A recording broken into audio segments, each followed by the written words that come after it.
कर्मेन्द्रियाणि संयम्य य आस्ते मनसा स्मरन् इंद्रियार्थान् विमूढ़ात्मा मिथ्याचारः स उच्यते। जो मूढ़ बुद्धि पुरुष कर्मेंद्रियों का निग्रह कर इंद्रियों के भोगों का मन से स्मरण करता रहता है, वह मिथ्याचारी दंभी कहलाता है। शरीर से निष्क्रिय होकर कहीं भी आप नहीं पहुंच सकते। यदि मनुष्य बाहर से गलत काम न भी करे, अनैतिक अपराधपूर्ण कर्म न भी करे, परंतु मन में उसका चिंतन करते रहें, तो वह जो चिंतन है वो संस्कार बन जाता है, वासना का बीज बन जाता है, इच्छा का बीज बन जाता है। और फिर वैसे ही विचार और अट्रैक्ट होते हैं, विचारधारा ही वैसी हो जाती है। जब विचारधारा वैसी हो जाती है तो वह मनुष्य का स्वभाव हो जाता है, और कभी ना कभी मनुष्य अपने स्वभाव के वश में आकर, इच्छा के वश में आकर वैसा कर्म कर देता है। यदि बचपन से माहौल क्रोध का है, ईर्ष्या का है, तो आपकी पूरी जिंदगी वैसी ही हो जाएगी। आपके अंदर भी ईर्ष्या का वह बीज बैठ जाएगा, और वो जो बीज है आप उसी से प्रेरित होकर कर्म करने लग जाएंगे। आप लोगों से जलेंगे, आप किसी की उन्नति देखकर फिर खुश नहीं होंगे, आप हर एक से कंपटीशन करने लगेंगे, चाहे वे आपके घर के लोग ही क्यों ना हों। आपको सबको देखकर ईर्ष्या होगी। यदि बचपन से प्रेम और शांति का मार्ग देखा है, वही चीज़ें देखी हैं, वैसा ही चिंतन चला है, तो आपके अंदर प्रेम और शांति के बीज बैठ जाएंगे। फिर आप सारी दुनिया में प्रेम के फूल बरसाएंगे। आप सभी के लिए अच्छा सोचेंगे और अच्छा करेंगे। तो जैसा मन में चिंतन चलता है वैसा ही कर्म हो जाता है। इसीलिए अपने विचारों को ठीक कीजिए। विचारों से सूक्ष्म यात्रा शुरू होती है और वो स्थूल जगत में ले जाती है। तो विचार से शुरू होकर संसार तक जाती है, कर्म तक जाती है। अच्छा सोचिए, अच्छा करिए। बार बार सिखाया जाता है कि बच्चों को अच्छे संस्कार दो, अच्छी बातें बताओ। माता पिता को जब वे चर्चा किया करें आपस में, तो भी अच्छी बातें करनी चाहिए, क्योंकि उनकी सभी बातों को बच्चे सुन रहे होते हैं। जो मन होता है 3 साल तक की उम्र तक बहुत सारी चीज़ों को ग्रहण कर लेता है। आसपास क्या व्यवहार हो रहा है, घर में माँ कैसे बोलती है पिता से, पिता कैसा व्यवहार करता है माँ से, घर के रिश्ते नाते कैसे व्यवहार करते हैं, वो सब चीज़ें बच्चे सीखते हैं और वही विचार उनके मन में चलते हैं। इसीलिए बच्चे को देखकर आप बता सकते हैं कि माँ बाप कैसे होंगे, माँ बाप ने क्या सिखाया। इसे जब बच्चा गलती करता है तो माँ बाप को भी बोला जाता है कि तुमने यह सिखाया बच्चे को। तो जो चिंतन होगा, जैसे विचार होंगे, वैसा ही जीवन हो जाएगा। एक व्यक्ति के बारे में कहा जाता है कि वह एक जगह रहता था जहाँ पास में एक बूढ़ी औरत रहती। वो सारा दिन लोगों को परेशान करती थी। उसके पास बहुत ज़मीनें थी और गरीब किसान उसके पास जाते थे और उससे मांगते थे कर्जा। वो कर्जा तो दे देती थी, परंतु उसके बाद गरीब किसानों को चुकाना बड़ा भारी पड़ता था। फिर वह उस औरत के शिकंजे में आ जाते, बहुत गिड़गिड़ाते, परेशान होते। उस औरत की ऐसी अवस्था देखकर और अत्याचार देखकर वो जो सामने वह जो व्यक्ति था वो दुखी होता। उसके मन में बार बार विचार आता कि ऐसी औरत की तो हत्या कर देनी चाहिए, उसका तो गला घोट देना चाहिए।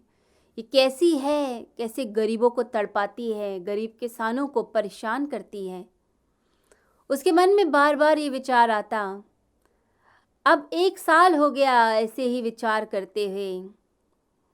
अब एक दिन जब वह बूढ़ी स्त्री परेशान कर रही थी एक गरीब किसान को, तो उस व्यक्ति को इतना गुस्सा आया कि वो अपने कमरे से नीचे उतरा और उस बूढ़ी स्त्री के घर में पहुंच गया, प्रवेश कर गया और जाकर गुस्से में उसका गला ही दबा डाला।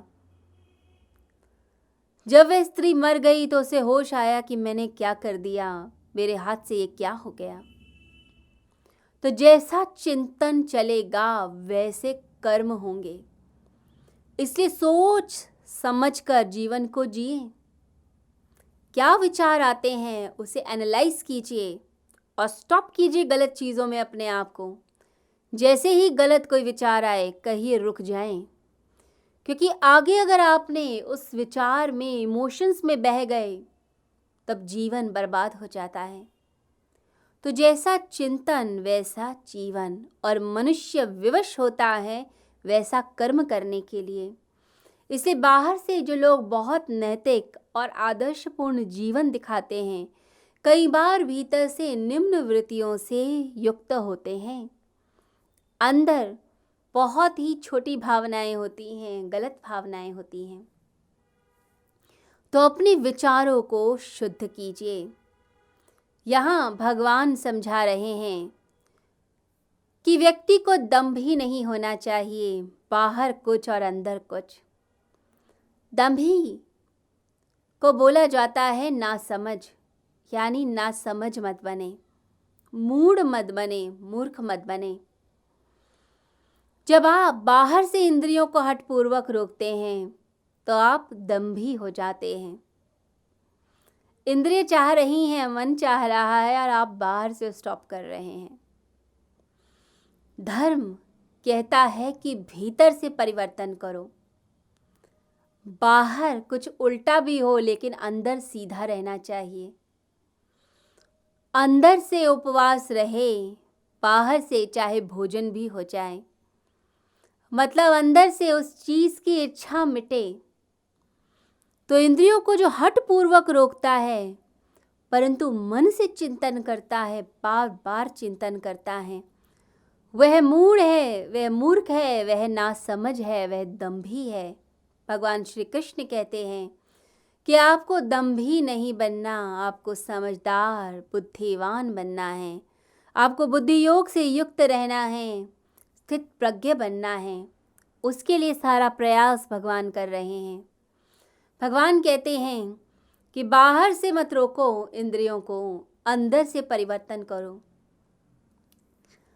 जो लोग त्याग के मार्ग पे चल पड़ते हैं, ज़्यादा गहरी साधना में जाते हैं, फिर कई बार देखा गया है भटक जाते हैं, इंद्रियों से शत्रुता करते हैं, आंखें फोड़ लेंगे, उपवास इतना करेंगे कि शरीर सूख जाए,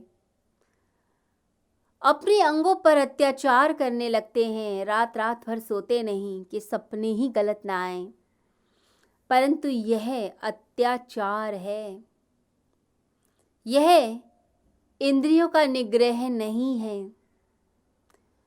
जो मन कहता है इंद्रियां वही करती हैं। आंखें कभी नहीं कहती कि यह देखो मेरा मन है, मन कहता है इसलिए आंखें देखती हैं। आपका हाथ नहीं कहता कि मुझे छूना है, आपका मन कहता है ये छूना है। तो मन पर प्रयोग कीजिए। मन ही उलझन से भरा है, उसे ठीक कीजिए। हम फोन में इंटरनेट के द्वारा वही देखते हैं जो देखना चाहते हैं। कभी फोन नहीं कहता हमें कि आप ये देखें, हमारा मन कहता है। अगर पॉलिटिक्स में इंटरेस्ट है तो आप पॉलिटिक्स की न्यूज़ देखेंगे, यदि फैशन में इंटरेस्ट है तो फैशन की चीज़ें देखेंगे।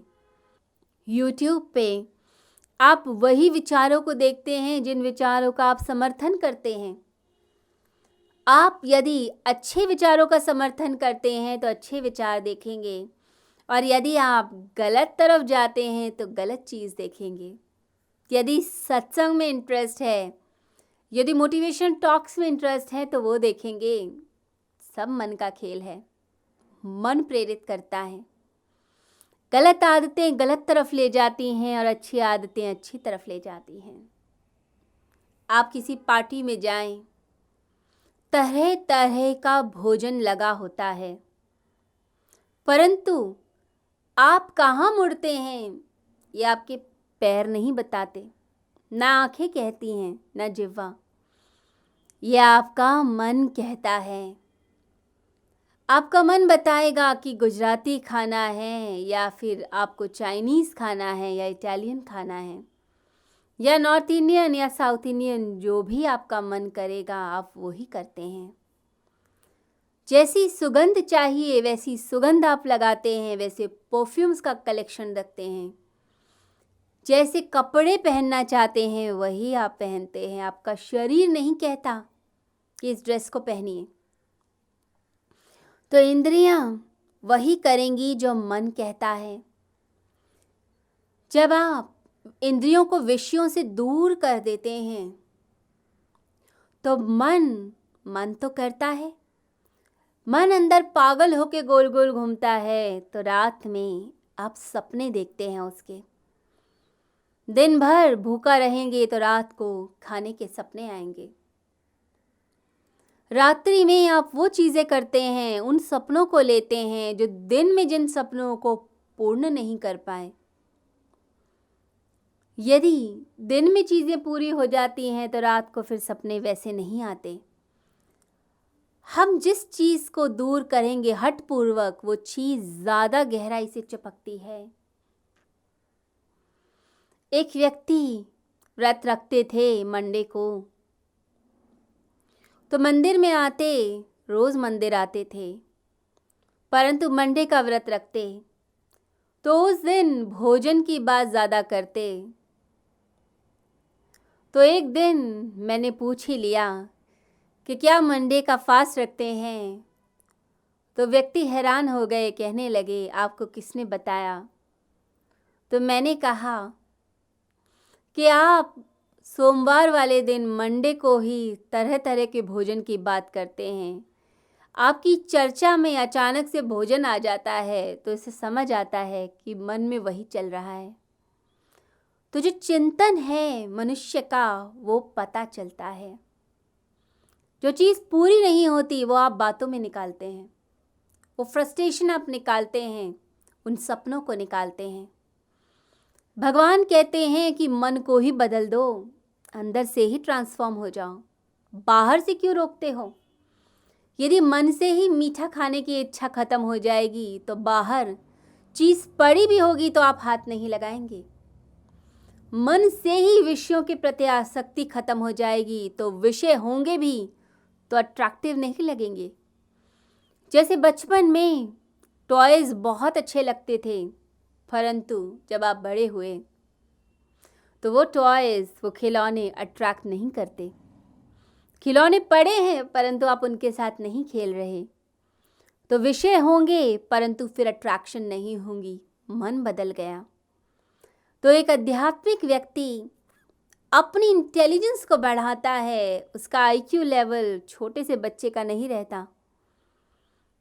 वह परिवर्तन लाता है अपने अंदर, अपना और विकास करता चला जाता है, एक अति मानव की स्थिति में आता है और अपने आप को बदलता है। धर्म दिखावे का प्रश्न नहीं, दिखावे की बात नहीं करता। धर्म तो 24 घंटे की साधना है। 24 घंटे आप अपने आप को बदलते हैं, अपना रूपांतरण करते हैं। बाहर से उपवास करो या ना करो, परंतु अंदर से उपवास हो। बाहर से मुख से आप जाप कर रहे हैं कि नहीं, परंतु अंदर वो जाप चले। बाहर से मंदिर में बैठे हैं कि नहीं, लेकिन भीतर आपका हृदय ही शिवालय हो जाए, मन ही शिवालय हो जाए। लगे कि जैसे प्रभु के मंदिर में बैठे हैं। जब मंदिर जाएं तो मंदिर की पवित्रता को लेकर आएं। स्वामी विवेकानंद कहा करते थे कि जब मंदिर जाओ तो मंदिर को ही साथ लेकर आओ। परंतु मनुष्य क्या करता है, मंदिर से दर्शन के बाद घर आते हैं और बच्चे ने गलती की तो एकदम से क्रोध में आ जाएंगे, आवेश में आएंगे, कुछ भी बोल देंगे। तो वो शांति कहाँ गई जो आप मंदिर से लाए थे? वो धैर्य कहाँ गया? उस चीज को भीतर धारण कीजिए।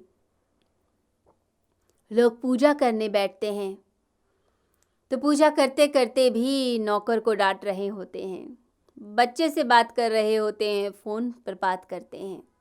तो ये कैसी प्रार्थना, ये कैसी पूजा? पूजा करें तो पूरी तरह से निमग्न हो जाएं, पूरी तरह से उसी में लग जाएं, मन उसी में डूबे, मन फिर कहीं और ना जाए। इसलिए ध्यान में भी सिखाया जाता है कि आंखें बंद करके परिक्रमा करें प्रभु की। महसूस करें कि जैसे वैष्णो देवी जा रहे हैं आप, जैसे अमरनाथ जा रहे हैं, या जो भी तीर्थ आपको पसंद है, कैलाश मानसरोवर पसंद है तो कैलाश जा रहे हैं, मानसरोवर झील में प्रवेश करके अपनी आत्मा को पवित्र कर रहे हैं। तो ऐसा मन से चिंतन किया कीजिए, ऐसा मन में महसूस कीजिए, अंदर जो चलता है वही सच है। जो आपके भीतर चलता है आप वही हैं। जो आपके भीतर नहीं चल रहा वो आप नहीं हैं। बाहर से जो दिखावा है वो बाहर का दिखावा है, परंतु आंतरिक रूप में जो हो रहा है वही सत्य हो रहा है। अपनी आसक्तियों के जाल से मुक्त होइए, अपने आप को भीतर से परिवर्तित कीजिए। स्वामी राम के बारे में कहा जाता है कि उन्हें नींबू बहुत पसंद था। तो जब जापान गए तो जिस परिवार में रुके थे उनके पास नींबू नहीं था, लेमन नहीं था। तो उन्होंने लेमन मांगा, नींबू मांगा खाने के लिए। तो घर के लोग मार्केट में चले गए कि वहाँ से खरीद कर लाएंगे। बहुत ढूंढने के बाद एक नींबू मिला। तो जब लाए तब तक भोजन भी ठंडा हो गया था। उस दिन स्वामी राम ने जब उस नींबू को देखा, जब घर के लोग नींबू को लेकर आए तो उन्होंने नींबू को उठाकर फेंक दिया और कहा, इसकी वजह से आसक्ति है, इसकी वजह से बंधन है, इसकी वजह से मैं फंस रहा हूँ। तो आज पूरे मन से अंदर से ही इसको मना कर देता हूँ, आज के बाद इसको छूऊंगा नहीं। तो जब आप भीतर से मना कर देते हैं, पूरे मन से मना करते हैं, तो समझिए आप सच में धार्मिक हैं। जब आप बाहर से कह देते हैं चलिए कोई बात नहीं, लेकिन अंदर से मन करता रहता है, तब गलती होती है। तो धर्म, अध्यात्म भीतरी बदलाव है, इनर ट्रांसफॉर्मेशन है। आपके इनर ट्रांसफॉर्मेशन पर भगवान श्री कृष्ण बल दे रहे हैं। भगवान कह रहे हैं धोखा मत दो स्वयं को, दंभी मत बनो। ये मनुष्य धोखा देने में समर्थ है, परंतु याद रखो हर जगह परमात्मा है, हर जगह आप स्वयं देख रहे हैं, आपकी आत्मा देख रही है। तो कैसे धोखा दोगे? एक छोटे से बच्चे ने साधु से पूछा कि साधु बाबा, दुनिया में कोई ऐसी जगह है क्या जहाँ मैं छुप कर कोई काम करूं और कोई ना देखे? तो साधु बाबा मुस्कुराए और बच्चे से बोले, तुम ही बता दो, तुम्हें क्या लगता है? तो बच्चे ने कहा, मैं यदि अपने कमरे में छुपकर यदि कुछ लिखूं या कुछ करूं तो कोई देखेगा तो नहीं। तब साधु बाबा बोले, कमरे में कोई ना कोई तो आएगा। अचानक कोई प्रवेश कर गया या कमरे के अंदर कोई ना कोई बैक्टीरिया तो होगा, कोई ना कोई कीटाणु तो होगा, कोई ना कोई जीव जंतु होगा, वो तो देख लेगा। तो बच्चे ने कहा, तो क्या मैं जंगल भाग जाऊं? तो साधु बाबा ने कहा कि वहाँ भी तो पशु पक्षी होंगे, वृक्ष होंगे, पौधे होंगे, कोई ना कोई तुम्हें देखेगा। तो बच्चा बोला, तो क्या मैं किसी अंधेरी गुफा में चला जाऊं, वहां छुप जाऊं? वहां तो कोई नहीं देख पाएगा। तो साधु बाबा बोले कि चाहे गुफा में कितना भी अंधकार हो, कोई जीव जंतु न भी हो, कोई कीटाणु भी ना हो, कोई पत्ता भी ना हो, तो भी बेटा उस अंधेरे में एक चीज़ देखती है गलत काम को, वो है तुम्हारी आत्मा। तुम्हारी आत्मा तो सब कुछ देखती है और वो परमात्मा तो सब कुछ देखता है। तुम अपने आप को कैसे धोखा दोगे? भगवान कहते हैं सब चीज़ें तुम्हारी यदि एक हों तब तुम धार्मिक हो। तुम्हारा सोचना, तुम्हारा बोलना, तुम्हारा कर्म करना सब एक हो जाए तब तुम एक आध्यात्मिक व्यक्ति कहलाओगे।